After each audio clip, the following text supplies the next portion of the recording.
ଶ୍ରୀମଦ୍ ଭଗବତ୍ ଗୀତା ସପ୍ତଦଶ ଅଧ୍ୟାୟ। ଅର୍ଜୁନ କହିଲେ, ହେ କୃଷ୍ଣ, ଯେଉଁମାନେ ଶାସ୍ତ୍ରବିଧି ଲଙ୍ଘନ କରି ସଦାଯୁକ୍ତ ହୋଇ ଭଜନ କରନ୍ତି, ସେମାନଙ୍କର ନିଷ୍ଠା କିପରି? ସତ୍ୱଗୁଣଯୁକ୍ତ ବା ରଜଗୁଣଯୁକ୍ତ ବା ତମଗୁଣଯୁକ୍ତ ଅଟେ? ଶାସ୍ତ୍ରର ଦୈବ, ଅସୁର, ରାକ୍ଷସ ତିନି ପ୍ରକାର ସ୍ୱଭାବ ଥିବାର ବିଧି ଅଛି। ସତ ମାତ୍ର ମୋକ୍ଷର ଅନୁକୂଳ ପ୍ରତିକୂଳ ଭେଦରେ ତ ଦୁଇ ପ୍ରକାର ଅଟେ, ଯଥା ଦୈବ୍ୟ ସମ୍ପଦ ମୋକ୍ଷର ଅନୁକୂଳ ଓ ଆସୁରୀ ଓ ରାକ୍ଷସ ସମ୍ପଦ ମୋକ୍ଷର ପ୍ରତିକୂଳ ଅଟେ। ଯେଉଁମାନେ ଶାସ୍ତ୍ରର ପ୍ରକୃତ ଅର୍ଥ ବୁଝିପାରି ଶାସ୍ତ୍ରବିଧିରେ ସଦାଯୁକ୍ତ ହୋଇ କର୍ମ କରନ୍ତି, ସେମାନେ ଦୈବ ସ୍ୱଭାବଯୁକ୍ତ, ଅର୍ଥାତ୍ ଉନ୍ନତି ପଥ ଆରୋହଣ କରନ୍ତି। ଆଉ ଯେଉଁମାନେ ଶାସ୍ତ୍ରବିଧି ଜାଣିକରି ମଧ୍ୟ ତମେ ଶ୍ରଦ୍ଧା ନ କରି ନିଜ ଇଚ୍ଛା ଅନୁସାରେ କର୍ମ କରନ୍ତି, ସେମାନେ ଅସୁର ବା ରାକ୍ଷସ ସ୍ୱଭାବର ଲୋକ ଅଟନ୍ତି। ଏଥିରେ ଅର୍ଜୁନଙ୍କର ଏପରି ସନ୍ଦେହ ହେଲା ଯେ, ଯେଉଁମାନେ ଶାସ୍ତ୍ରର ବିଧି ଜାଣିବାକୁ କଷ୍ଟ ହୁଏ ବୋଲି ଅରଣ୍ୟ ବା ଉଦାସ କରି ନପାରି ଶାସ୍ତ୍ରର ଅର୍ଥ ନ ବୁଝି କେବଳ ନିଜର ପିତୃପିତାମହଙ୍କ ଆଚରିତ କର୍ମ ବୋଲି ଶ୍ରଦ୍ଧାଯୁକ୍ତ ହୋଇ କରନ୍ତି, ସେମାନଙ୍କର ନିଷ୍ଠା ସାତ୍ୱିକ କିମ୍ବା ରାଜସୀ କିମ୍ବା ତାମସୀ ଅଟେ।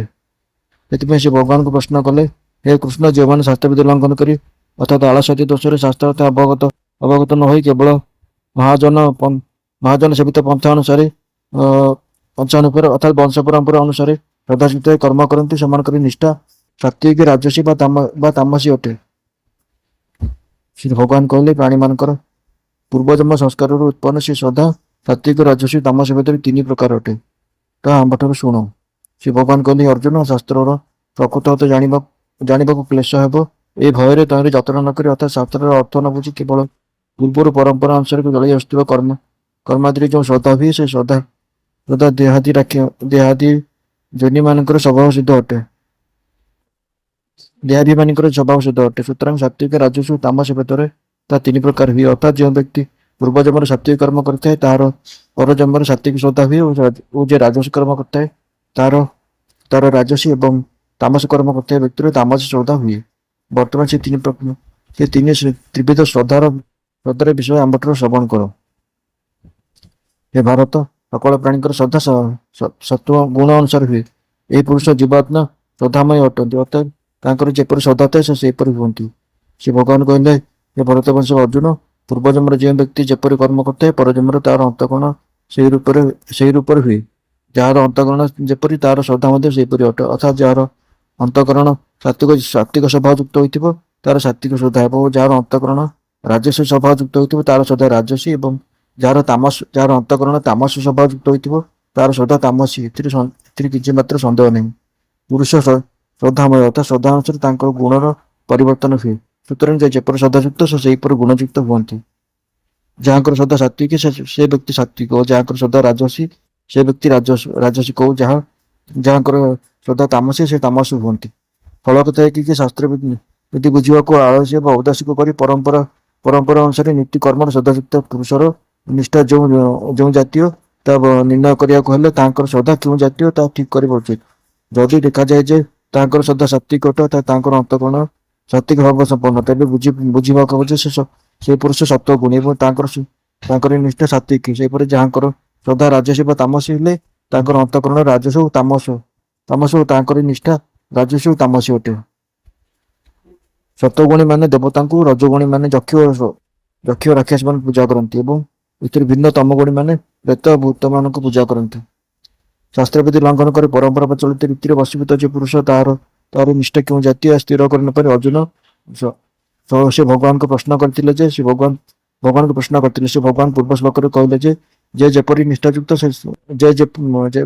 କହିଲେ ଯେ ଯେପରି ଯେଉଁ ପୁରୁଷର ଯେଉଁ ନିଷ୍ଠା ଯେଉଁ ଜାତୀୟ, ତାହା ନିର୍ଣ୍ଣୟ କରିବାକୁ ହେଲେ ତାଙ୍କର ଶ୍ରଦ୍ଧା କେଉଁ ଜାତୀୟ ତାହା ନିର୍ଣ୍ଣୟ କରିବା ଉଚିତ। ଏହି ଶ୍ଲୋକରେ ସେ ଶ୍ରଦ୍ଧା ନିର୍ଣ୍ଣୟ କରିବାର ପ୍ରଣାଳୀ ବୁଝାଉଛନ୍ତି। ଯେଉଁ ବ୍ୟକ୍ତି ସାତ୍ୱିକ, ଅର୍ଥାତ୍ ଯାହାଙ୍କର ଅନ୍ତଃକରଣ ସତ୍ୱଭାବ ସମ୍ପନ୍ନ, ଓ ଯାହାଙ୍କର ଶ୍ରଦ୍ଧା ସାତ୍ୱିକ, ସେ ଦେବତାମାନଙ୍କୁ ପୂଜା କରନ୍ତି। ଶାସ୍ତ୍ରର ଅର୍ଥ ବୁଝିବାକୁ ଯତ୍ନ ନ କରି ସ୍ୱାଭାବିକ ଶ୍ରଦ୍ଧା ଅନୁସାରେ ଯେ ବ୍ୟକ୍ତି ଦେବତା ପୂଜା କରନ୍ତି, ତାଙ୍କୁ ସତ୍ୱଗୁଣୀ ବୋଲି ଜାଣିବ। ସୁତରାଂ ତାଙ୍କର ଶ୍ରଦ୍ଧା ଓ ନିଷ୍ଠା ସାତ୍ୱିକ ଅଟେ, ଏଥିରେ ଆଉ ସନ୍ଦେହ ନାହିଁ। ସେପରି ରାଜସ ବ୍ୟକ୍ତି ରଜଗୁଣୀ କୁବେର ଆଦି, ଯକ୍ଷ ଓ ନୈଋତ୍ୟ ଆଦି ରାକ୍ଷସଙ୍କର ପୂଜକ ହୁଅନ୍ତି, ଏବଂ ତାମସ ବ୍ୟକ୍ତି ତମଗୁଣୀ ଭୂତ ପ୍ରେତମାନଙ୍କୁ ପୂଜା କରନ୍ତି। ଅର୍ଥାତ୍ ସାତ୍ୱିକର ଶ୍ରଦ୍ଧାର ସ୍ୱାଭାବିକ ଶ୍ରଦ୍ଧା ସହିତ ଯକ୍ଷ ରାକ୍ଷସଙ୍କର ପୂଜକଙ୍କୁ ଯକ୍ଷ ବୋଲା, ଯେଉଁ ତାଙ୍କର ଶ୍ରଦ୍ଧା ଓ ନିଷ୍ଠା ରାଜସୀ ଅଟେ, ଏବଂ ଭୂତ ପ୍ରେତ ଆଦି ପୂଜକ ତାମସୀ ଅଟନ୍ତି, ଓ ତାଙ୍କର ଶ୍ରଦ୍ଧା ଓ ନିଷ୍ଠାକୁ ତାମସୀ ବୋଲି ଜାଣିବ। ଆପଣାର ବର୍ଣ୍ଣାଶ୍ରମିକ ଧର୍ମରୁ ଭ୍ରଷ୍ଟ ହୋଇଥିବା ଲୋକେ ସ୍ଥୂଳ ଦେହ ତ୍ୟାଗ କଲେ ବାୟବୀୟ ଦେହ ଧାରଣ କରି ଏକ ପ୍ରକାର ଯୋନିରେ ଜନ୍ମଗ୍ରହଣ କରନ୍ତି। ତାହାଙ୍କୁ ପ୍ରେତ କୁହାଯିବ। ସେମାନେ ଉଲ୍କାମୁଖ, କଟ ଓ ପୂତନ ଆଦି ନାନା ଶ୍ରେଣୀରେ ବିଭକ୍ତ ଅଟନ୍ତି ଏବଂ ସପ୍ତମାତ୍ରିକ ପ୍ରଭୃତିଙ୍କୁ ଭୂତଗଣ ବୋଲାଯାଏ। ବ୍ୟକ୍ତି ବିଶେଷର ଅନିଷ୍ଟ କାମନା କରିବା ଇଚ୍ଛାରେ ଭୂତ ପ୍ରେତ ଆଦି ପୂଜା କରିବାର ବିଧି କୌଣସି କୌଣସି କୌଣସି ତନ୍ତ୍ରରେ ଅଛି। ଦମ୍ଭ, ଅହଙ୍କାର, ଅଭିଳାଷ, ଆସକ୍ତି ଓ ଆଗ୍ରହଯୁକ୍ତ ହୋଇ ଯେଉଁ ଲୋକମାନେ ଶାସ୍ତ୍ରବିଧି ଲଙ୍ଘନ କରି କଠିନ ତପସ୍ୟା ଆଚରଣ କରନ୍ତି ସେମାନଙ୍କୁ ଆସୁର ସ୍ୱଭାବ ବୋଲି ଜାଣୁ। ବେଦ, ଶ୍ରୁତି ପ୍ରଭୃତିରେ ଯେପରି ତପସ୍ୟା ଆଦିର ବର୍ଣ୍ଣନା ବିଧି ଅଛି, ତାହା ଅତି କଠିନ, ଅତି ଭୟଙ୍କର ବିଧିରେ ଯେଉଁମାନେ ତପସ୍ୟା ଆଚରଣ କରନ୍ତି, ସୁତରାଂ ଶାସ୍ତ୍ରବିଧି ବର୍ଜିତ ସ୍ୱକଳ୍ପିତ ତପସ୍ୟାରେ ପ୍ରବୃତ୍ତ ହୁଅନ୍ତି। ପୁଣି ଦମ୍ଭ, ଅହଙ୍କାର, କାମ, ରାଗ ଓ ବଳ ଦ୍ୱାରା ମୃତ ହୁଅନ୍ତି, ସେମାନେ ଅସୁର ସ୍ୱଭାବ ଲୋକ ଅଟନ୍ତି। ଏହା ନିଶ୍ଚିତ ରୂପେ ତୁମେ ଜାଣୁ। ଯେଉଁ ବିବେକୀମାନେ ଶରୀରସ୍ଥିତ ଭୂତ ସମୂହକୁ ଅନ୍ତଃକରଣ ସ୍ଥିତ ଭଗବାନଙ୍କୁ ମଧ୍ୟ ପୀଡ଼ା ଦେଇ ଅର୍ଥାତ୍ ଆମ୍ଭକୁ ମଧ୍ୟ ପୀଡ଼ା ଦେଇ ଘୋର ତପସ୍ୟା କରନ୍ତି, ସେମାନଙ୍କୁ ଅସୁର ବୋଲି ତୁମେ ନିଶ୍ଚୟ ଭାବରେ ଜାଣ। ଯେଉଁ ବ୍ୟକ୍ତିମାନେ ଶାସ୍ତ୍ର ବିରୁଦ୍ଧ ଭୟଙ୍କର ତପସ୍ୟା କରନ୍ତି, ସେମାନେ ଶାସ୍ତ୍ର ଜାଣିନଥିବାରୁ ବିବେକହୀନ ହୋଇ ଯେପରି ତପସ୍ୟାର କୌଣସି ଫଳ ନଥିବାରୁ ଜାଣିପାରନ୍ତି ନାହିଁ। ଯେହେତୁ ସେପରି ଭୟଙ୍କର ତପସ୍ୟା କରି ଉପବାସ ପ୍ରଭୃତି ଦ୍ୱାରା ଆପଣାର ଶରୀରକୁ ଶୁଷ୍କ କରନ୍ତି, ପୀଡ଼ା ପ୍ରଦାନ କରନ୍ତି। ଶରୀରର ପୃଥିବୀ ଆଦି ପଞ୍ଚଭୂତର ସମଷ୍ଟି ଶରୀରକୁ ସୃଷ୍ଟ କରିବା ଦ୍ୱାରା ପୃଥିବୀ ଆଦି ତୃଣସମୂହକୁ କୃଶ କରନ୍ତି, ଅର୍ଥାତ୍ ପୀଡ଼ା ପ୍ରଦାନ କରନ୍ତି। ପୁଣି ଅନ୍ତଃକରଣ ସ୍ଥିତ ଶରୀର ମଧ୍ୟରେ ଜୀବ ରୂପରେ ଅଥବା ଅନ୍ତର୍ଯାମୀ ରୂପରେ ଆମ୍ଭେ ସ୍ଥିତ ଅଟୁ। ଆମ୍ଭର ଆଜ୍ଞା ରୂପ ଶାସ୍ତ୍ରବିଧି ଲଙ୍ଘନ କରିବା ଦ୍ୱାରା ଆମ୍ଭକୁ ମଧ୍ୟ ପୀଡ଼ା ପ୍ରଦାନ କରନ୍ତି। ଅତଏବ ଏ ପ୍ରକାର ଶାସ୍ତ୍ର ବିରୁଦ୍ଧ ଭୟାନକ କର୍ମ କରୁଥିବା ଲୋକମାନେ ନିଶ୍ଚୟ ଅସୁର ସ୍ୱଭାବରେ ଅଟନ୍ତି, ଏଥିରେ ଆଉ ସନ୍ଦେହ ନାହିଁ।